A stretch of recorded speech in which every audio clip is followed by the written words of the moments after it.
शीला खुणे, गोंदिया, जिथे एकेकाळी भात शेतीचं वर्चस्व होतं, त्याच भागात एका परिवर्तनाची कहाणी सुरू झाली।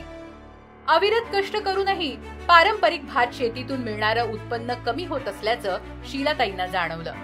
हीच ती बदलाची वेळ हे त्यांना लवकर कळालं आणि स्वतःसह सभोवतालच्या शेतकरी समुदायाला देखील त्याचा फायदा होईल या दृष्टीनं त्यांचे प्रयत्न सुरू झाले। अवघ्या 2.30 हेक्टर जमिनीच्या जीवावर त्यांनी धाडस करायचं ठरवलं। तांदूळ या पिकाची शेती न करता नाविन्यपूर्ण शेती तंत्रासह टरबूज, पेरू, सफरचंद आणि बेरी या फळांची लागवड केली। बाजारपेठेत जास्त मागणी असल्यामुळे अपेक्षेपेक्षा एकरी जास्त उत्पादन झालं। ठिबक सिंचन आणि बोरवेल यासारख्या आधुनिक तंत्रज्ञानाचा त्यांनी योग्य वापर करून घेत आपलं उत्पादन वाढवलं। पाण्याचा प्रत्येक थेंब आणि मातीच्या प्रत्येक इंचाचा त्यांनी हुशारीने वापर केला। जिद्द आणि चिकाटीच्या साथीला धोरणात्मक दृष्टिकोन असला की काहीच अवघड नसतं हे त्यांनी त्यांच्या कार्यातून दाखवून दिलं। आपल्या गावातील बाकी शेतकऱ्यांना देखील शीलाताईंनी मार्गदर्शन करण्यास सुरुवात केली। नवीन शेती पद्धती अंमलात आणण्यासाठी बाकी शेतकऱ्यांना त्या वेळोवेळी प्रेरित करत राहिल्या। थोडक्या शेतीवर त्यांनी आपलं संपूर्ण जीवनमान बदलून टाकलं।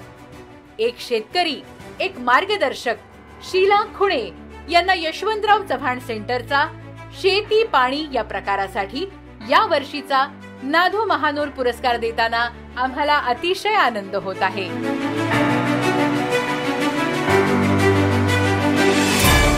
आता ज्यांना आपण पहिल्यांदा पुरस्कार देणार आहोत त्या शीला खुणे, त्या मला आयुष्यात पहिल्यांदा मुंबईला आल्यात। म्हणजे त्यांना फोन लावून शोधेपर्यंत, म्हणजे सडक अर्जुनी, गोंदियामधली सडक अर्जुनीतले लेंडेझरी गाव आणि तिथे ह्या शेतावर फोन करा आणि या सापडेपर्यंत इतकी अडचण आली। पण शंभू मला म्हणाला, भाऊ परफेक्ट पुरस्कार मिळालेला आहे, तुम्हाला जी अडचण येते ती सहन करा थोडीशी। मी शीला खुणे ताईंना विनंती करतो की आपण साहेबांच्या हस्ते हा आणि अशोक भाऊंच्या हस्ते या पुरस्काराचा स्वीकार करावा। शीला खुणे।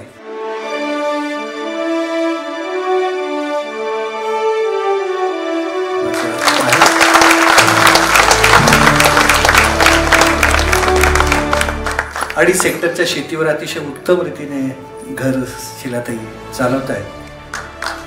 त्यांना मनापासून अभिनंदन आणि आपल्या सर्वांच्या वतीने शुभेच्छा। जो विदर्भ शेतकऱ्यांच्या अडचणींसाठी ओळखला जातो तिथेही अशाच काही कहाण्या आहेत, याचा शोध या निमित्ताने आपल्याला